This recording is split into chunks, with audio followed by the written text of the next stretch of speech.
Hindus are being targeted, and it could end up with you being labeled as prejudiced, losing your job, or even your kids deciding not to be Hindu. It's happening in the US, and it has now entered Canada. The method itself is quite devious, like a wolf in sheep's clothing, and it follows 3 simple steps. But before we get into that, I need to set the record straight. Fact number 1. You see this concept of caste?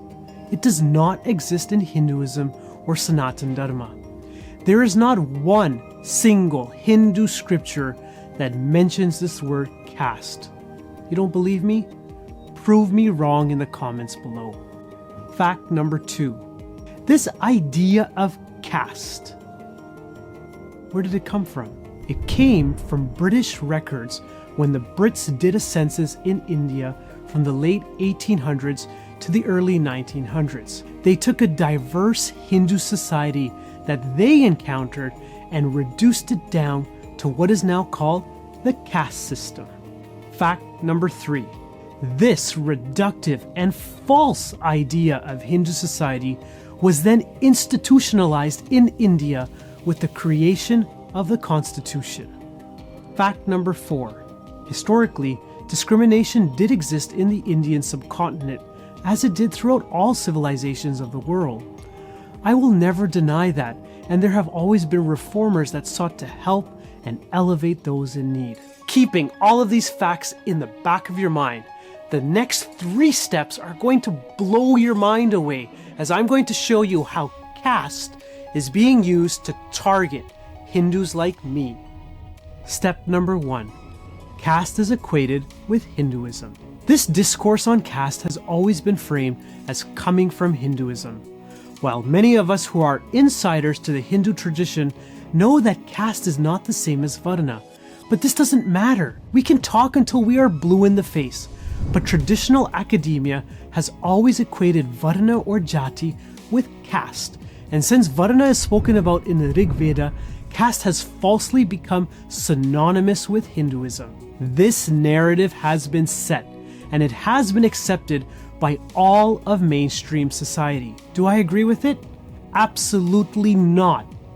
But this is what we are up against, and this is what makes this battle that much harder. This was made even worse when legendary talk show host Oprah Winfrey brought Isabel Wilkerson on her program. She is the author of the book Caste, The Origins of Our Discontents, and it examines race in the United States as a social hierarchy with African Americans confined to the bottom. This book defines racism as the American caste system, comparing it to social hierarchical systems in India and Nazi Germany. Did that sink in? This one book equates racism in America and Nazi Germany with India's caste system. Here we have falsehoods and stereotypes built upon each other. And what do you think the average Hindu kid growing up reading this is going to think? Yes, I know it's wrong, but that's not the point, because the narrative and false notions have been accepted as true. So let's continue down this path and see where it leads us. Step number 2, the sneaky use of human rights. The concept of human rights is a product of both ancient ideals and modern struggles. World War II atrocities spurred the creation of the Universal Declaration of Human Rights in 1948. This is a foundational document that outlines basic rights for all. Since then, new treaties addressing specific rights and ongoing social movements for equality continue to shape the ever-evolving landscape of human rights. Every modern country today has a human rights code. The Canadian Human Rights Act states that you cannot discriminate on the basis of race, national or ethnic origin, color, religion, age, sex, sexual orientation, gender identity or expression, marital status, family status, genetic characteristics, disability, and conviction for an offense for which a pardon has been granted. These characteristics are often referred to as grounds of discrimination. Human rights are a good thing, but The push now by policymakers throughout the Western world is to add caste into this protected category. And this is going to lead to problems. Let me see if I can clear this up for you. A false idea of caste, which colonizers used to describe Indian society and was then institutionalized by the Indian government, is now being pushed into laws and policies governing human rights. So what are the issues of bringing caste into human rights legislation or policies? This brings us to step 3. Hindus become the target. I'm going to say this very slowly. Making rules that only apply to one particular group is a bad idea.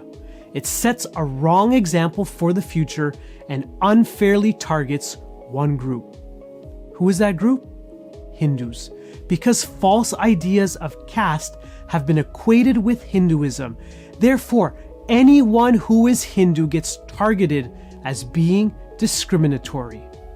If you have to rewind this video, play it again. These rules or caste policies are going to institutionalize biases into our schools, our workplaces, and society. How? Because Hindus will be held to a different standard than anyone else, as there is a presumption about them. That presumption is that Hindus are inherently discriminatory by their caste system.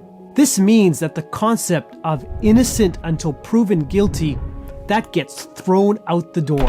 Don't believe me?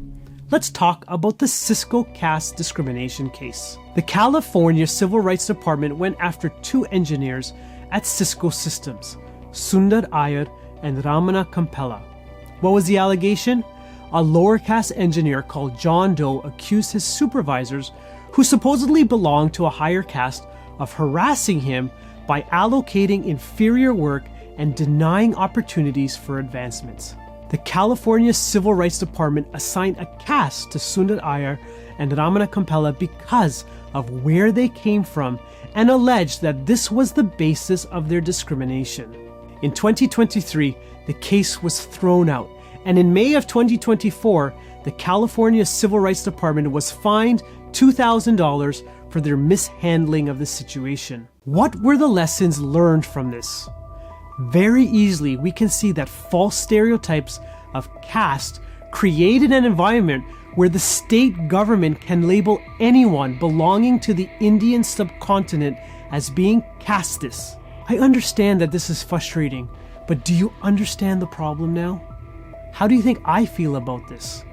Most people like myself who are born and raised in an environment where caste is not prevalent, we're sort of out to lunch. Will any Hindu, irrespective of their ancestry, be painted with the same brush? This is the uphill battle that Hindus are facing.